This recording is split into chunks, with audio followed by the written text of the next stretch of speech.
എന്റെ മോനെ ഇത് എന്ത് കളിയായി പോയി. രക്ഷപ്പെട്ടു എന്ന് പറയുന്നത് കഷ്ടിച്ച് രക്ഷപ്പെട്ടു.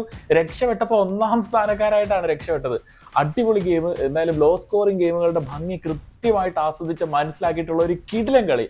അമ്പമ്പോ ടെൻഷൻ അടിച്ചൊരു പരുവായി പോയി. എന്താ ഈ കളിയെ കുറിച്ച് പറയാ, ആരെയൊക്കെ കുറിച്ച് പറയാ? ബാറ്റ് ചെയ്യാനും ബോൾ ചെയ്യാനും ഞാൻ മാത്രമേ ഉള്ളോ?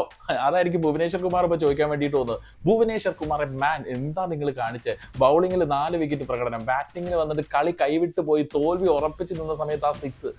അമ്പോ നിങ്ങളെ ഒരു ബിഗ് സല്യൂട്ട്. 4 വിക്കറ്റുകൾ കൂടാണ്ട് എന്തൊക്കെയോ സംഭവിച്ചിട്ടുള്ള ഒരു ഗെയിം. ഒരു സൂപ്പർ ഓവറിലേക്ക് കളി പോകുമെന്നൊക്കെ വിചാരിച്ചു. പക്ഷെ ഭയങ്കര എക്സൈറ്റിംഗ് ആയിട്ടുള്ള ഒരു ഗെയിമാണ്. വാക്കുകൾ കൊണ്ടൊന്നും പറഞ്ഞൊതുക്കാൻ പറ്റാത്തത്ര ഒരു കിടിലൻ ത്രില്ലർ പോരാട്ടം. ലോ സ്കോറിംഗ് ഗെയിമുകളുടെ ഭംഗി നമ്മൾ കൃത്യമായിട്ട് ആസ്വദിച്ചിട്ടുള്ള ഒരു കളി. അങ്ങനെ റോയൽ ചലഞ്ചേഴ്സ് ബാംഗ്ലൂരിന് റോയലായിട്ട് ഒന്നാം സ്ഥാനത്തേക്ക് എത്താൻ വേണ്ടിയിട്ട് പറ്റിയില്ലെങ്കിൽ പോലും അടിപൊളി കളിയായിരുന്നു. ഇങ്ങനെയുള്ള ത്രില്ലിംഗ് ഗെയിമുകളിലൂടെ വരുമ്പോഴാണല്ലോ അതിൻ്റെ ഒരു ഭംഗി. എന്തായാലും ബാംഗ്ലൂരിന്റെ ഒരു പുതിയ ഹോം സ്റ്റേഡിയം, റെയ്പൂർ സ്റ്റേഡിയം ഭാഗ്യമുള്ള ഒരു സ്റ്റേഡിയം ആണെന്ന് തോന്നുന്നു. അവസാന ബോൾ വരെ നീണ്ടു നിന്ന ഒരു ത്രില്ലർ പോരാട്ടത്തിൽ മുംബൈയെ പരാജയപ്പെടുത്തിക്കൊണ്ട് ബാംഗ്ലൂരിന്റെ റോയൽ യാത്ര തുടരുകയാണ്. മുംബൈ ഇന്ത്യൻസിന്റെ പ്ലേ ഓഫ് സാധ്യതകൾ കംപ്ലീറ്റ്ലി അടഞ്ഞു കഴിഞ്ഞു. ഇനി ഒരു പ്രതീക്ഷയും വേണ്ട. നേരത്തെ തന്നെ ഏറെക്കുറെ അസ്തമിച്ച് തുടങ്ങിയതാണെങ്കിലും ഇനി പ്രതീക്ഷയുടെ വകയില്ല.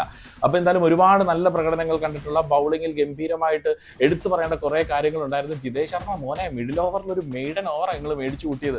അതൊക്കെ 2 6 ഒക്കെ അടിച്ചിട്ടുണ്ടെങ്കിൽ പോലും ജിതേഷ് ഉൾപ്പെടെയുള്ള ആളുകളുടെ മിഡിൽ ഓർഡറിലെ ബാറ്റിങ്ങിനെ കുറിച്ച് കൃത്യമായിട്ട് സംസാരിക്കേണ്ടിയിരിക്കുന്നു. വിരാട് കോഹ്ലി പോയി കഴിഞ്ഞാൽ ടീം എപ്പോഴും ബാറ്റിങ്ങിൽ വലിയ രീതിയിൽ പ്രശ്നങ്ങൾ നേരിടുന്നത് തുടർന്നുകൊണ്ടേ ഇരിക്കുകയാണ്. ഇന്ന് നന്നായിട്ട് ബോൾ ചെയ്തുകൊണ്ട് കളി തോപ്പിക്കുന്ന പരുവത്തിലേക്ക് റൊമാരിയും കൊണ്ടെത്തിച്ചിട്ടുണ്ടായിരുന്നു. ഈ കൺസേൺസ് ഒക്കെ അടുത്ത മത്സരങ്ങളിൽ കൃത്യമായിട്ട് പരിഹരിച്ച് മുന്നോട്ട് വരാൻ വേണ്ടിയിട്ട് ഇപ്പോഴത്തെ ടേബിൾ ടോപ്പേഴ്സ് ആയിട്ടുള്ള RCBക്ക് കഴിയുമെന്നാണ് തോന്നുന്നത്. എന്തായാലും രക്ഷപ്പെട്ടപ്പോൾ നമ്മൾ ഒന്നാമന്മാരായിട്ടാണ് രക്ഷപ്പെട്ടത്. റോയൽ ചലഞ്ചേഴ്സ് ബാംഗ്ലൂർ ഫാൻ ഒന്നാമതായാലും സന്തോഷമല്ലേ? എന്തായാലും എങ്ങനെ ഉണ്ടായിരുന്നു ഇന്നത്തെ മത്സരം?